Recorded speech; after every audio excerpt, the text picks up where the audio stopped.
Lecteur, lectrice, lectrice, bonjour. Gracieuse Robert en ligne, l'autrice pour te faire lire et pas que ses livres.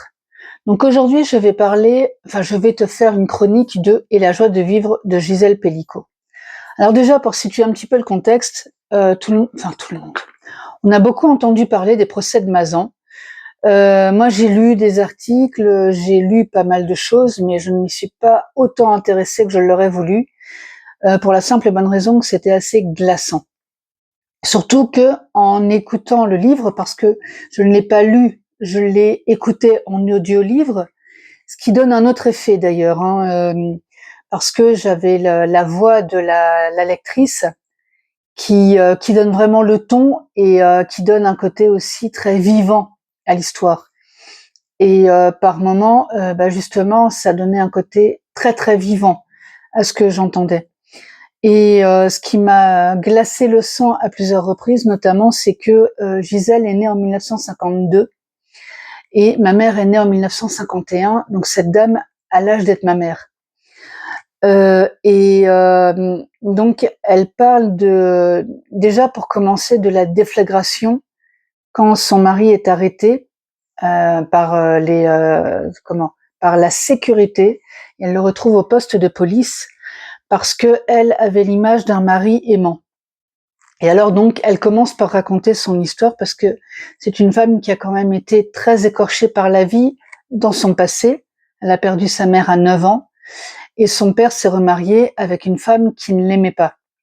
Et encore, c'est rien de le dire.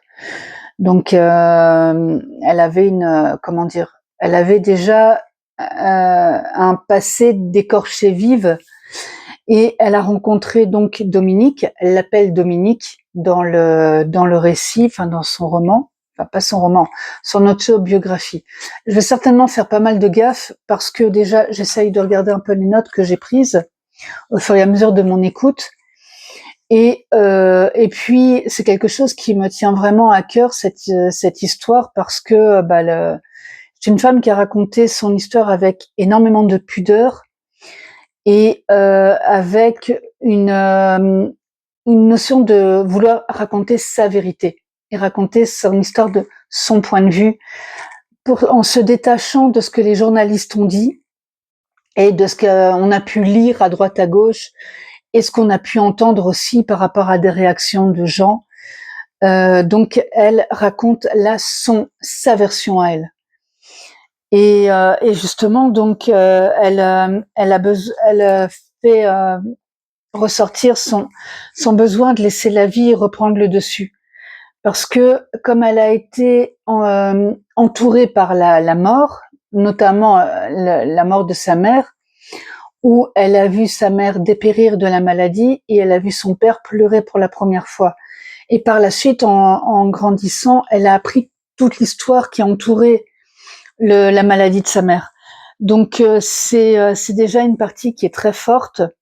Et quand elle rencontre Dominique, eh bien, c'est pareil. Dominique, il a aussi une histoire assez particulière. Du coup, elle explique un peu que ce sont deux écorchés qui se sont reconstruits ensemble, ce qui donne une notion encore plus forte à son histoire avec ce mari avec lequel elle a été mariée. Je ne sais plus combien de temps. Je sais pas si je l'ai noté. Mais en tout cas, elle a été mariée près de 40 ans, je crois, avec cet homme, avec cette impression finalement que est-ce que elle l'a vraiment connu et est-ce que cet homme qu'on a décrit dans les journaux et qu'on lui a décrit par la suite, est-ce que c'était vraiment lui? C'est comme s'il y avait une dichotomie, mais là, au niveau de son propre mari dans sa propre maison. C'est-à-dire que elle vivait avec un monstre alors qu'elle avait l'image d'un mari aimant, d'un bon père de famille et d'un bon grand-père. Voilà. Et du coup, non seulement elle doit gérer ça, mais en plus elle doit gérer la réaction de ses enfants. Parce que elle, en tant que femme et en tant qu'épouse, déjà, c'est la déflagration totale. Et en plus, il y a la déflagration de ses enfants.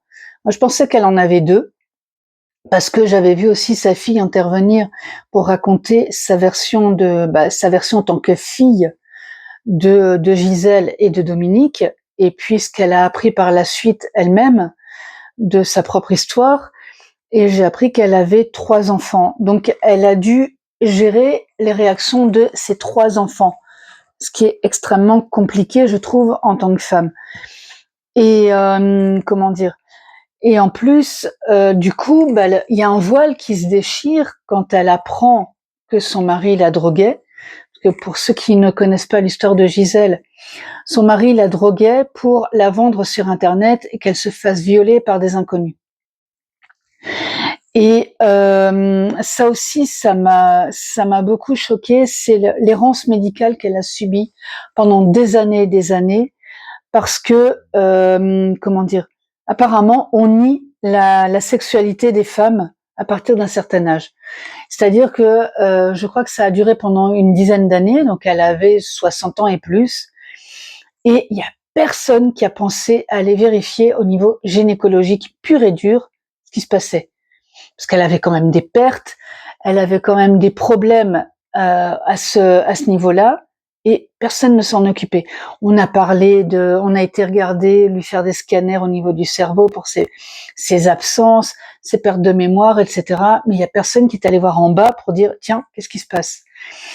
Et hormis le fait que ça aurait pu être ma mère, il y a aussi j'ai souffert pour elle en tant que femme, en me disant mais donc elle avait un mari qui l'a maltraitée psychologiquement aussi, il faut quand même le dire, et qui elle a une manière d'expliquer ça qui est factuelle, mais en même temps factuelle en décrivant aussi ses propres sentiments. Et du coup, c'est ça qui fait que à plusieurs reprises, je me suis dit je vais arrêter d'écouter, je vais faire une pause, je vais passer à autre chose, je vais écouter les bisounours, et après on y retournera parce que c'est lourd, c'est très très lourd à entendre.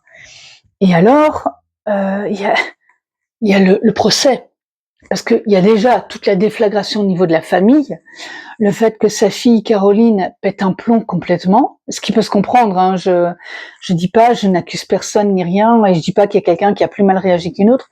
Chacun réagit avec ses armes, avec son vécu et avec son ressenti. Et Caroline l'a pris vraiment de plein fouet et elle l'a extrêmement mal vécu, ce qui est normal aussi. Le truc, c'est que en plus, il y a eu des vidéos, il y a eu des photos, et du coup, il y a tout ça qui est ressorti, ce qui est ressorti dans la presse. Et quand elle a appris qu'il y avait, donc il y a eu 51 violeurs qui ont été emmenés au procès, ce qui veut dire qu'il y en a eu beaucoup plus et qu'il y en a pour lesquels on n'a pas su rien prouver. Donc voilà. Et il y en avait des jeunes, des vieux, il y en a même qui se sont plaints en disant mais elle est vieille, enfin voilà. Et enfin, j'avais déjà entendu ça, et je m'étais dit mais c'est pas possible. Mais là, l'entendre raconté par la personne elle-même qui a vécu le procès et qui a subi toutes ces agressions, c'est encore pire quoi. Enfin, je me suis dit mais c'est pas possible. Est-ce qu'ils réalisent, ces hommes, est-ce qu'ils réalisent la teneur de ce qu'ils expliquent et la gravité de leurs actes?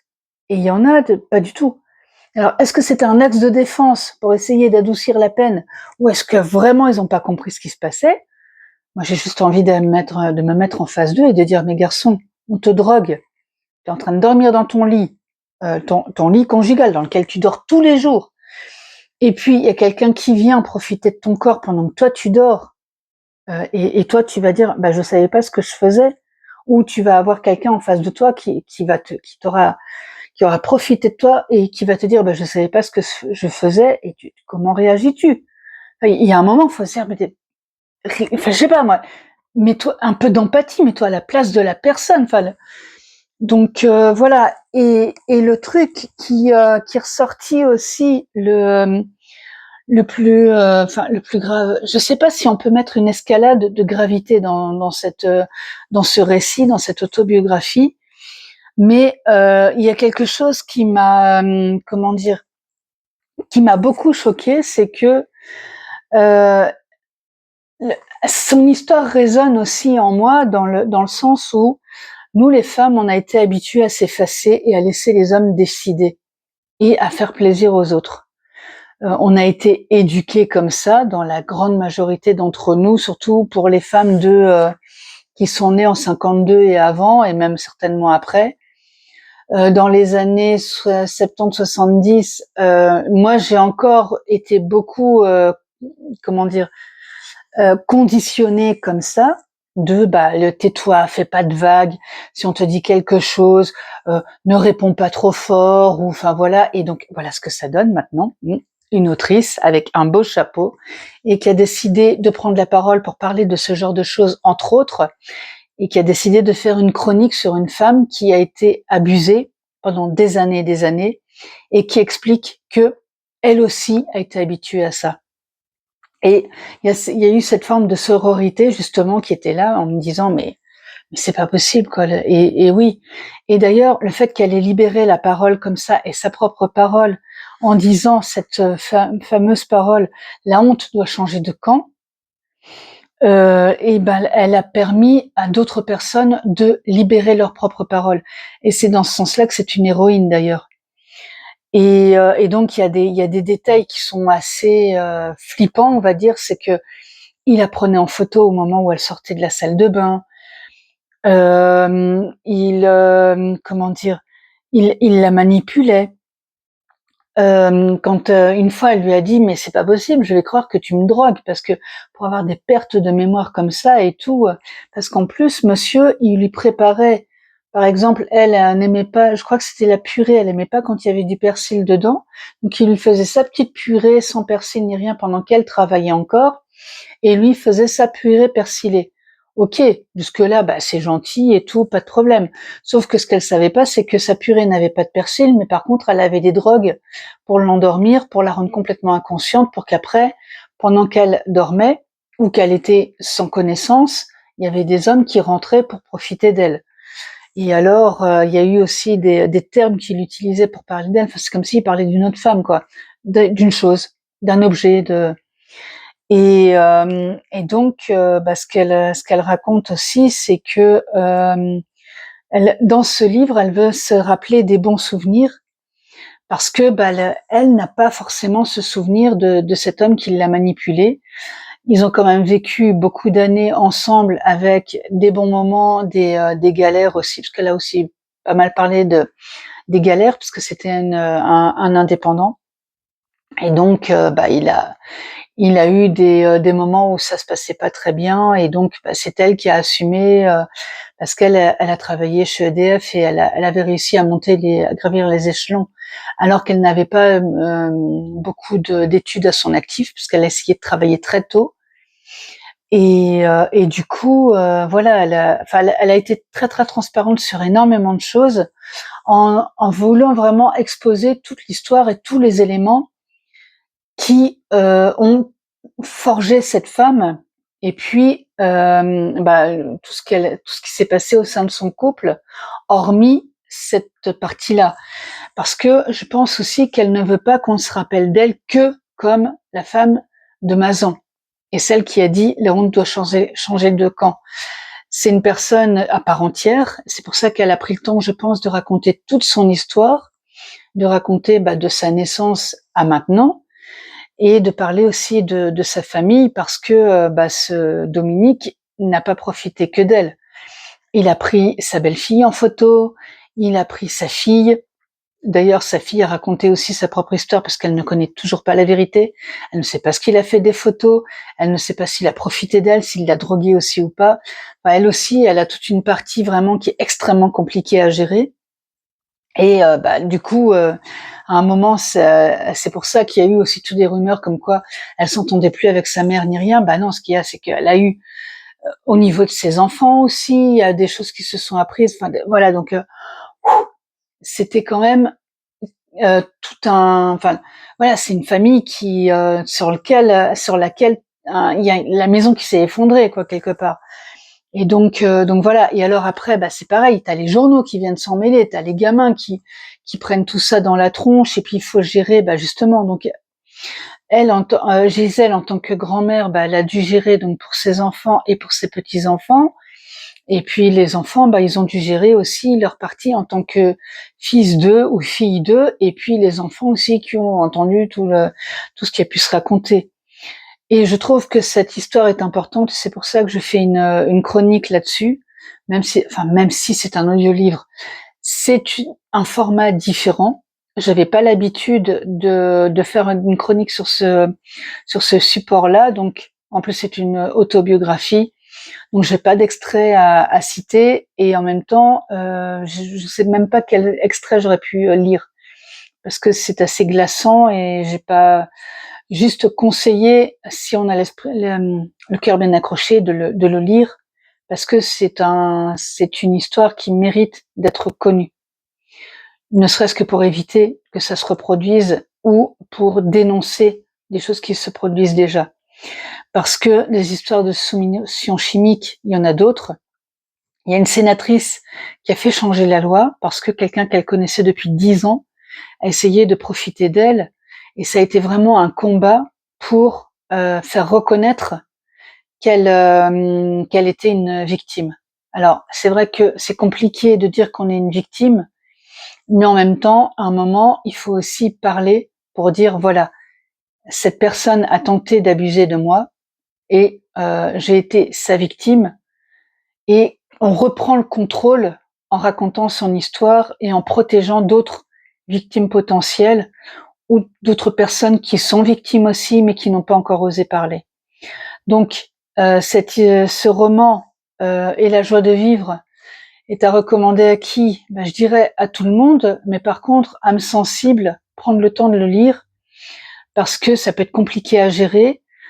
Il n'y a pas de détails glauques, glauques si dans le côté psychologique. Et ça peut être difficile, justement, parce que ça peut rester derrière dans la tête.